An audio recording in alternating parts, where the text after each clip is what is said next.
Our first guest tonight has gone from being a wizard on screen to trying to change the world off it. Evanna Lynch is an actor, activist and author. She rose to fame playing Luna Lovegood in the Harry Potter franchise.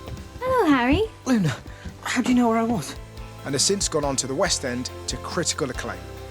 She's also been a strong proponent for veganism, launching an ethical beauty line, founding the Chickpeas podcast, and now brings us her incredible new memoir, The Opposite of Butterfly Hunting.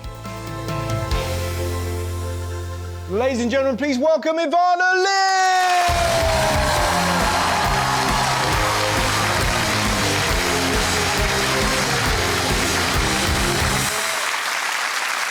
Thank you very much for coming on the show. Yeah, thanks for having me. I was quite surprised to be asked. Were you? Yeah, because it's all for naturally funny people, isn't it? Well, you're funny and interesting and beloved, because we've had lots of people on the show. We had Ed Sheeran on the show, but you've probably created the most giddiness in the team. Genuinely, did you see all the stuff you had to sign in your room? Yeah, that was really nice. Yeah, but that was from all the team that work on the show. They kind of go, "It's Luna Lovegood, right? I've got all this. Sign it."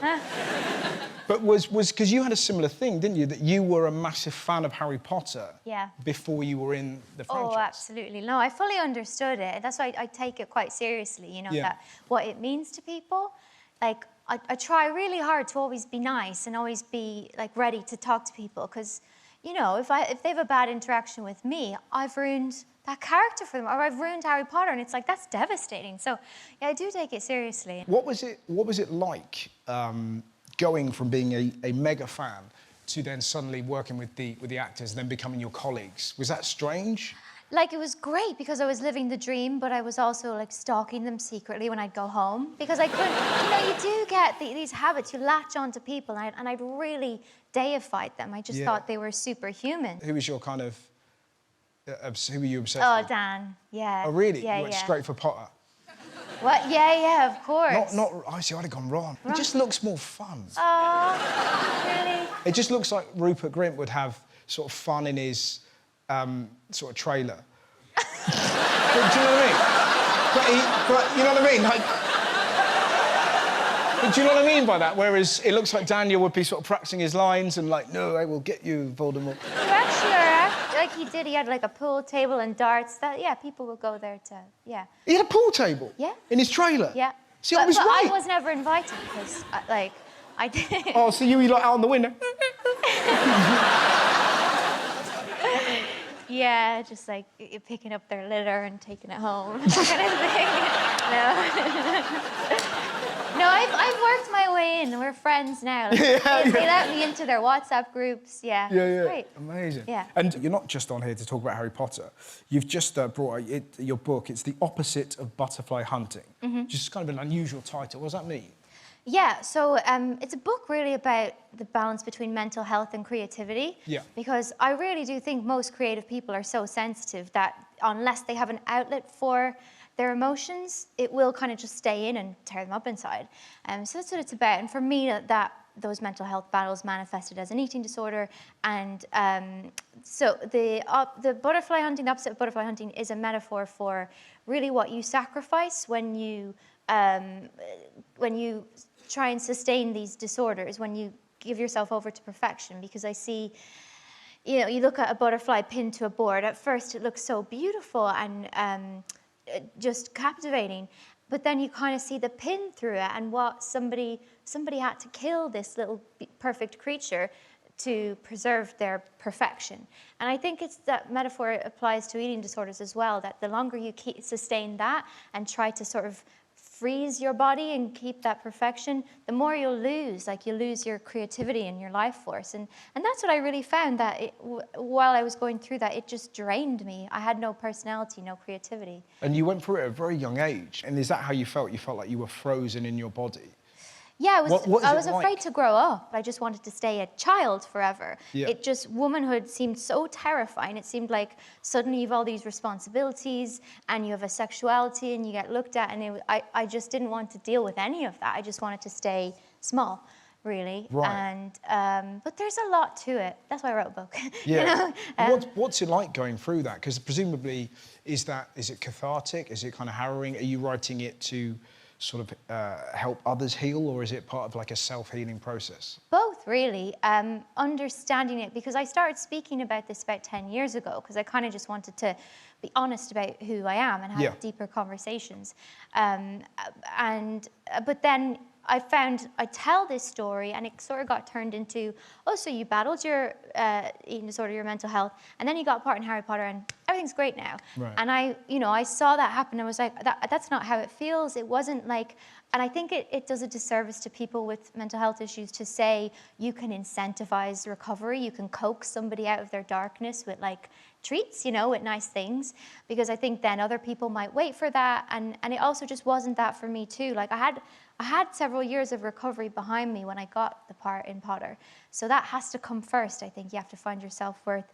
But yeah, I wrote it to like answer questions from people, and also there were things about my treatment that I found that I thought worked well, and other things I think could have been handled better. Right. So I just wanted to give an insight into that journey and also the non-linear nature of recovery. Yeah. What's it like kind of writing a book where it's this kind of raw and kind of open for your kind of family? Is that a tricky thing? Yeah, like the first time I had a lot of these conversations from moments in the book, and it's a lot because I wanted it to be supportive of people with eating disorders, but also their families who don't understand it. Yeah. I mean, my mum was great because there's a lot to do with her, because she actually found out, she had an eating disorder when she was younger. So Right. I really wanted to explore that relationship, and I put it all out there. So yeah, it was a lot to ask of them. I have to confess, there's some bits so there, like later on in the book is more of less of the eating disorder stuff, more of the womanhood, Well, that's what embracing that. There's some really funny bits in it where it sort of doesn't, sound like it's initially going to be, but that, and I saw from an Instagram post you'd put up that you were quite nervous about when you were talking about your menstruation. Yeah, I was talking about that, and there's a whole chapter about that, all the more grown-up stuff. And when I sent my dad the manuscript to approve his bits in the book, I left that chapter out. I was like, he never needs to know that. He doesn't need to know that I have, Wouldn't that be great if he's like, where's the bit about your period? Yeah, and I forgot I hadn't sent that to him. And my dad he's buying this book for all his sisters who were like, Your dad bought it. Yeah. Didn't you give him a free copy? I did. I gave him a free copy. But he also wanted to boost sales. Sure. He's very proud of it, and all, his sister's from the deep countryside in Ireland, very Catholic, and I was like, oh my God! I said to my sister, why is he sending it to his? Does he not know it's in the book? And she was like, no, he's never mentioned chapter 10. He has no idea what he's sending them. So, oh yeah, I'm really dreading it. So you don't. Dreading Christmas. Yeah. So you've not had the chat about chapter 10? No, he has no idea that's in there, and hopefully never will. One thing I did love, I read a story about you I thought was really great, was that you were very nervous when you were moving back from LA. Oh, God. Are we allowed to chat about that? It's a Yeah, great we can. story. I'll just say to the audience, though, I am very careful to maintain a family-friendly image because I don't want to traumatize Harry Potter fans. And that's been some of the struggle with this book, is that it's more grown-up, it's more adult, and I'll meet young people at the book launch and be like, please don't read this, it'll ruin everything for you. The way I heard the story was that you were moving back from LA, Yeah. and your boyfriend at the time had bought you some sexual accoutrements. Yeah, right. So I have this just very Irish attitude to sex where I'm like, I'm a liberated woman. I'm like, great, there shouldn't be shame. We should all be doing what we like. But I'm so Irish when it actually comes to it. And he bought me all these horrifying looking things. They just frightened the Jesus out of me. And I kind of confined them to a box that to me was box of sin is up there. Just evil. And then so I was living in LA for a few years, and then I was move back to London. And I just left that till the last. I was like, I don't know what to do with that. I just kept having all these nightmares that it was going to be going through customs and all these giant toys would be falling out. So what did you do with this box of sin? Did you leave it there? No, I got it out one day, psyched myself up, got all these sterilizing things, bleached everything, because I was just like, I do not want any connection to this box. Wow. And yeah, I cleaned everything, wrapped it up in a bag, in a box, drove to a dodgy neighborhood in LA and threw it in a bin there. I'm really sorry for sharing that. Yeah. I'd be so good at like having to hide a body. Like I'd Yeah. be good at the cleanup. Well, it feels like sort of CSI dildo, Yeah. doesn't it? Yeah. That could be a winner. Yeah. So, if there's one message that you would want readers to take away from the book, what would it be? Okay. So I think so many of us are addicted to negative thinking because it feels safe. Because you kind of think, if I'm my biggest bully, if I know all the mean things, I'll be okay. I won't be hurt. But what I want people to realize is that the negativity, it never ends. You'll just get deeper and deeper into it, and you'll just find yourself, in a very dark corner alone and believing all the bad things. And I think you can make a choice to really invest in the positive things, to surround yourself with positive people, positive experiences. And when you do that, your life will kind of flourish and expand, and it will be more fulfilling, and you won't feel safe, it'll be unpredictable and wild, but it'll be much more beautiful than pursuing. I say in the book, if you continue to follow the negative thoughts, it always leads to a dead end, either literally or just figuratively deadening, creatively deadening. I hope people will read this and want to choose creativity and want to choose positive thinking. That's nice. Thank